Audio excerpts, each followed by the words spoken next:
இது வந்து 2026 போன மாசம் மே மாசம் 10ஆம் தேதி இந்த பிரச்சனை புதுசா முளைச்சு வந்துடல. இது பல வருஷமா இருக்கிற பிரச்சனை.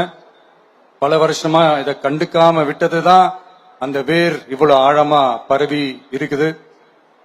இத பல வருஷமா கண்டுக்காம விட்டது யாருன்றது நான் சொல்லிதான் உங்களுக்கு தெரியணும்னு அவசியம் இல்லை. அது உங்களுக்கே நல்லா தெரியும். இப்ப அதை பத்தி பேசியும் பிரயோஜனம் இல்லை. முதல்ல இந்த போதைப் பொருள் நடமாட்டத்தை வேரோட பிடுங்கி எறியணும்.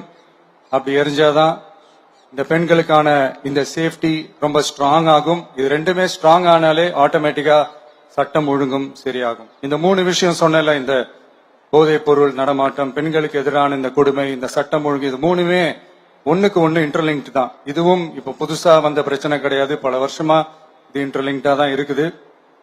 இதெல்லாம் ஏன் எதுக்குன்றது இப்ப முக்கியம் இல்லை. இது எப்படி சரி செய்ய போறோம்ன்றது தான் முக்கியம். பட் அதே நேரத்துல இன்னொன்னையும் நம்ம மனசுல எடுத்துக்கணும்.